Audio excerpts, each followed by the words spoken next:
Welcome to another episode of Ned's Healing Sanctuary. I hope that this video finds you in great health and at peace. And if you're not completely at peace, then take a look at that image. That should help get you there. Isn't that beautiful? So serene, so natural. Beautiful place. All right. So today I thought we'd talk about authenticity and how it impacts our lives. Okay.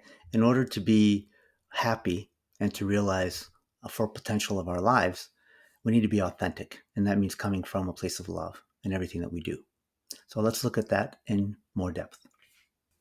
First, let's define who we are or what we are as people.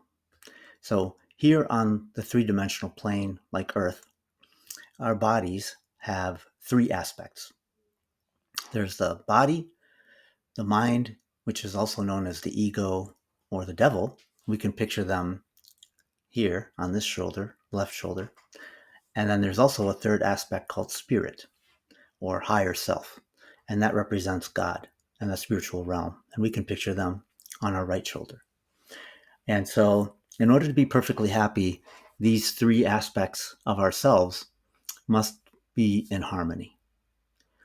If any one of them is stronger than the others, then you will be out of balance and you will suffer emotionally and physically for it.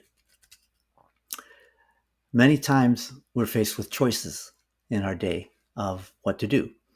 And many times the mind or the ego will want to do something different than your higher self. Okay, there's a conflict there. So you have to choose. You're going to follow the ego or you're going to follow your higher self, your spirit, or God. Okay, that's the inherent dichotomy in life. And so following the mind or the ego or the devil is going to bring you trouble because it's short-term thinking, short-term gratification without any long-term thinking involved. The spirit is going to want always to do what's best for you in the long term. Okay, it may be difficult in the short term, right? But long term, that's what you want to be, following spirit, because you're going to be healthier, happier, and have an easier life. All right. So our bodies are inherently energetic. Okay, we have energy flowing through us and around us. This is called our aura. And the body has 7 energy centers, according to Eastern philosophies. Okay, they start from the base of your spine and go up to your head. So we're going to review them now briefly and talk about what they govern, what areas they manage. So we'll start at the bottom. It's actually at the base of your spine, and it's called the root chakra. It's red is the color. And it manages stability and grounding. This is what it gives you when it's in balance. When it's blocked and energy is not flowing through that energy center, then you will feel fear and anxiety because you're not grounded. The next one up is the sacral chakra, and that's orange. It's in the lower abdomen. That one governs passion, creativity, and emotion. And when it's blocked or impeded, then you're going to have a creative block, writer's block. It's also known as. So you're not going to be able to come up with the words you want or the jokes you want if you're creative or any other creative endeavor. The next one up is the yellow chakra called solar plexus. This is in your upper abdomen. It governs confidence and determination. And when it's not in balance, then you will lack confidence, self-esteem. You will not think highly of yourself, and you will not have the determination that it takes to finish tough tasks. The next one up is called the bridge chakra, which is the heart chakra. It's between 3 below it, 3 above it.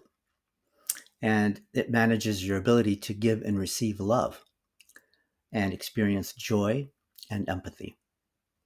And when it's impeded or blocked, then you will have a hard time returning love to someone who's given it to you, or receiving love.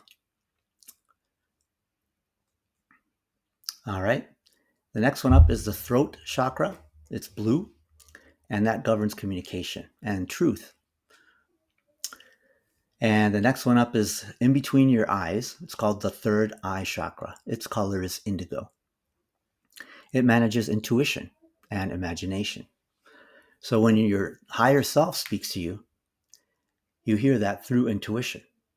When this chakra, the third eye chakra, is blocked or impeded, you will have a hard time hearing your higher self. This could be due to your over-reliance on the ego or the devil. The last chakra on the top of your head here is called the crown chakra, and it is violet. And this governs your connection to your higher self, to God. This allows you to know your life's purpose when it's open and flowing freely, and understand that you are an interconnected being with all of life.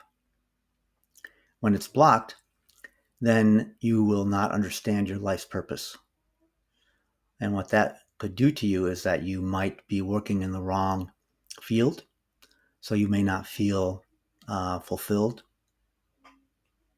You will feel a little bit lost, and you'll feel alone in the universe, in the world, because of that lack of connection to spirit.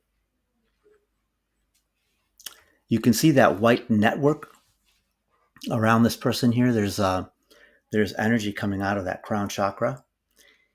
This is the connection to spirit, you could imagine. Okay, it's known as a tether or a cord. All of us have it. All beings, plants, animals, they all have it, and it connects you to spirit. You can't physically see it, but it's there.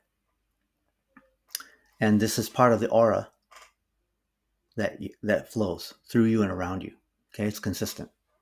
It also flows through all other living beings. So trees have it, plants, Mother Earth herself has it. She's alive. All the animals have it. So this same energy that's flowing through you is flowing through every other living being. Wisdom is the path to inner harmony, spiritual growth, and a deeper connection to your true self. This allows you to know who you really are, what you're about. Okay? Wisdom is the practice of aligning your thoughts, your actions, your words, and your emotions with your core spiritual values, right?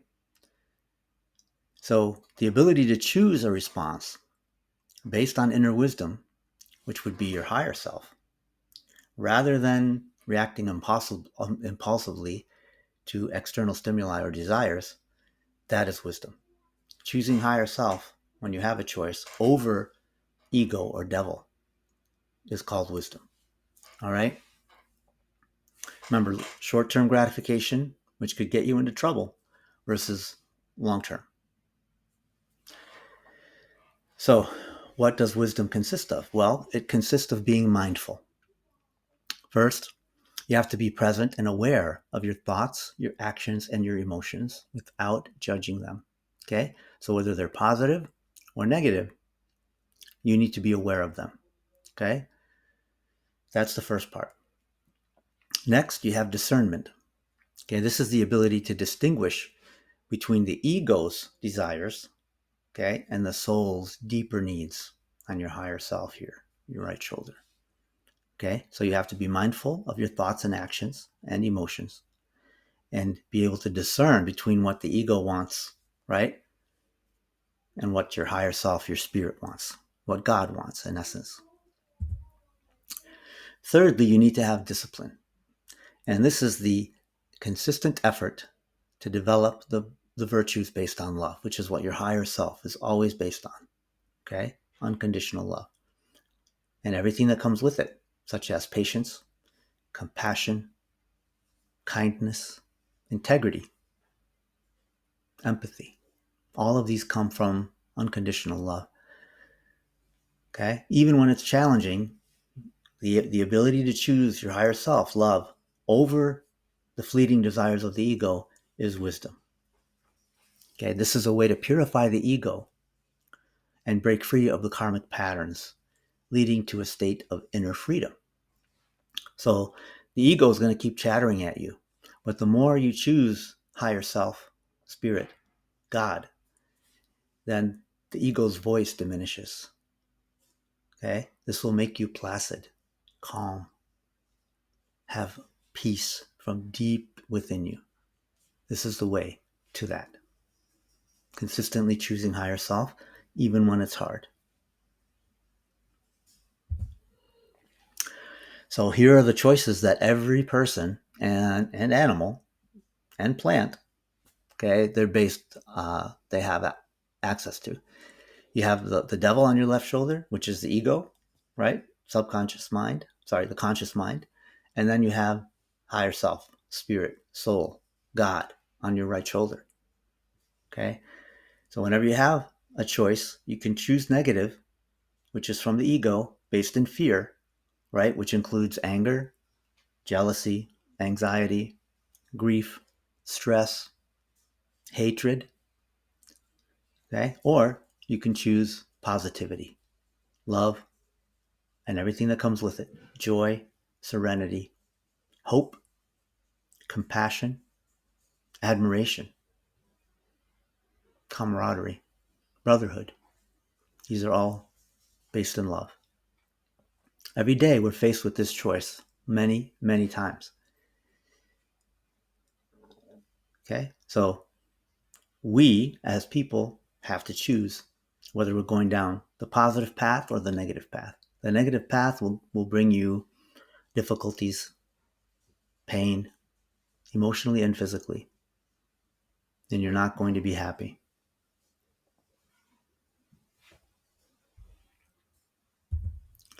So, what is emotional management? So, emotions are what we feel following a thought or an action. So, the progression is first you think about something, then you may or may not take an action on that, right? And then you're going to feel something after that. Okay, that's the progression: thought, action, emotion. Emotional management is the process of understanding, accepting, and transcending emotions from a place of spiritual detachment. Okay, so it's not about suppressing the feelings that you're having, but observing them as temporary visitors without allowing them to control who you are. Emotions are often seen as messengers or indicators of where our energy is focused. So it's kind of an alarm or an indicator of whether you're feeling angry. So you know you have to take some action to change how you feel. It's all up to you. It's a choice. If you're feeling sad, that's a negative emotion. So you should work to change that yourself. How do you do that? Start with your thoughts, because then it'll flow back down into actions and emotions. So if you choose a positive thought to replace that, then it's going to potentially have a positive action, and then you're going to have a positive emotion after that. If you continue this process by monitoring your thoughts, monitoring your emotions, change the negative ones when you have them, then eventually, it may take days, weeks, months, or longer, depending on how negative you are, how much ingrained it is within you, then you will eventually start being positive without even thinking about it. Okay? That's our goal. Anybody can do this. Okay? It just takes effort, desire. So, what aspects are included in emotional management? As we said, you need to observe the emotion without identifying with it, right? So witness it, like anger or sadness, especially negative emotions we're talking here, as they arise, but don't let it define who you are. In other words, don't think like I am angry, because that's not who you are. I am sad. I am stressed out. Okay, that just gives the wrong impression. That's not who you are. Okay, you're just temporarily experiencing that emotion. So think instead like, I feel angry. I feel stressed. Okay, and don't just say that. Do something about it. Change your thoughts. Change the emotion. Okay, don't just stay angry. Don't stay stressed. Okay? Feel it, let it go, change. So observe without identifying. Transform the energy, as we just said. Use spiritual practices like prayer, meditation, and you can even do like intention, like we just talked about. Recognize the emotion or the thought as negative. Change it. Okay? This is complete awareness. You can also do it through prayer. Ask for assistance from spirit, from God, from higher power to help you, or through meditation. If you let the emotion that's bothering you, usually they're negative when they bother you, right? Let it come up, identify it. Okay, jealousy, anger, I see you, I feel you.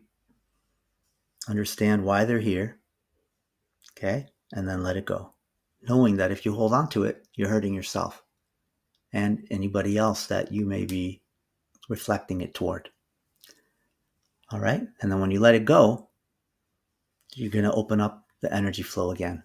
That's why it's blocked. It just keeps coming up. Keeps coming up. Okay?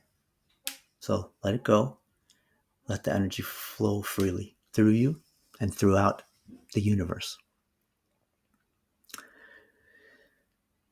And then the third aspect of emotional management is radical acceptance. So acknowledge all the emotions as part of the human condition, the human experience, without judgment, understanding that they can be teachers on our spiritual journey. So don't look at them as enemies, something you need to conquer.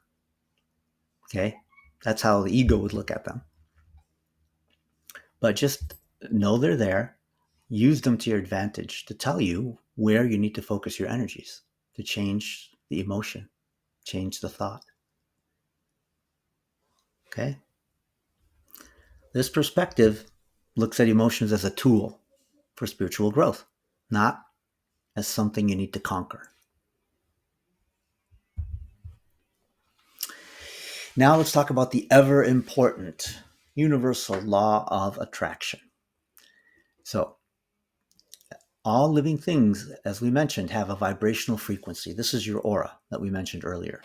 Okay, so animals, plants, trees, the earth herself, and people have a vibrational frequency that they're emitting. Okay, the frequency is dictated by your thoughts, your actions, and your emotions. Okay, so you're not just a physical body, you are a body of energy, as we mentioned. Your thoughts and feelings create your energetic signature. This signature, this vibration, is a stimulus to the universe. It's a prayer. Okay? This is what you're praying to come back to you. So, you're praying to the universe, God. The universe is a field of energy, just like you. You're a field of energy, and so is the universe. The law of attraction states that your reality, the universe, okay, its vibrational frequency must match or resonate with your own. That's the law of attraction. Okay? So, if you focus on negativity, fear, lack, anger, judgment, hatred, anxiety, these are all low vibrational thoughts and emotions. That's what you're praying to the universe to return to you.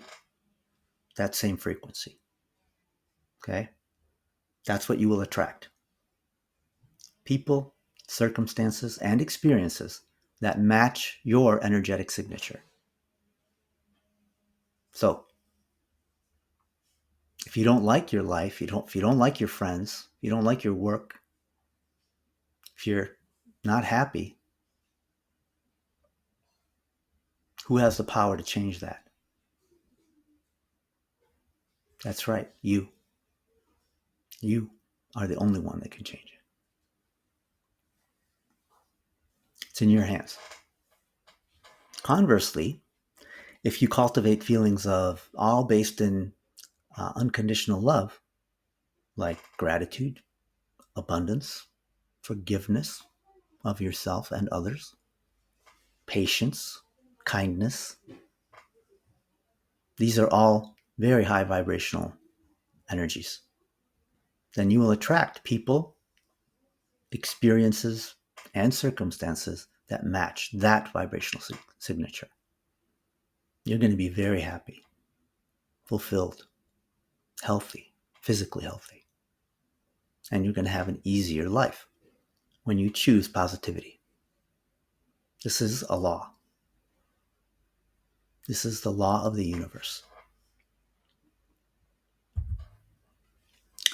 So, do you want to cope with stress and anxiety without feeling helpless? I would imagine yes. Well, shift your perspective. Don't think of yourself as a victim of external circumstances. Think of yourself as a co-creator of your reality. Instead of saying, why is this happening to me? You know why. You know why. Change it. Change what you think, which will change what you do, which will change what you feel. This will call in what you want into your life.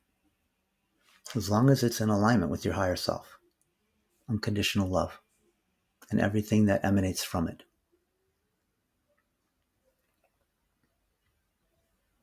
Helplessness comes from the belief that you're powerless against life's challenges, like a pinball in a pinball machine, just getting batted around by life. That's all you can do, is just react. Well, that is the furthest thing from the truth. You control the game. You just don't know it. So if you think about this spiritually, okay, then you must emphasize the following things. Trust and faith. You have to have faith in a higher power, the universe, God, and the divine plan for you. This belief gives you a sense of security and purpose and reduces the feeling of being alone or abandoned. Remember how we said when your crown chakra is impeded or blocked, you don't feel your connection to the spirit world or to anyone else, in fact. Trust and faith is the first step. Number 2, connection to source. Remember your connection to an infinite, loving, higher power. Okay? This connection gives you a wellspring of inner strength and resilience. When you feel connected, the problems of the world are less daunting. You can hand off your problems to someone else, your spirit guide. Help me. This is prayer. Does prayer work? Absolutely, it works. It requires the first one, trust and faith. And the third aspect is empowerment. You must recognize that true power lies within you. It's not out there. Okay? When you focus on what's inside of you, when you go inward through spiritual practices like meditation, contemplation, prayer, yoga, silence, just sit in silence. Then you gain a sense of purpose and calmness that'll go beyond anything the world can throw at you. This is where you get your power. It's not from out there. It's not from a title. It's not from how well liked you are. It's from here. The only place that you can get your power. So when you think like this, then you see stress and anxiety not as enemies, but as invitations to go deeper inside, surrender to the unknown, and connect more fully with the divine within you.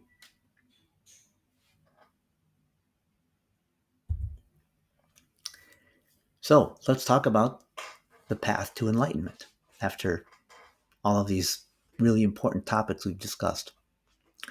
So first, enlightenment is becoming aware of who you are, who you truly are, finding that inner power. Okay? Instead of being the pinball, you're controlling the game. That's what awakening is. You think you're the pinball. When you awaken or become enlightened, you realize you're the creator of the game. Okay? So how do you get there? This is the path right here. 1, live in alignment with God and your higher self.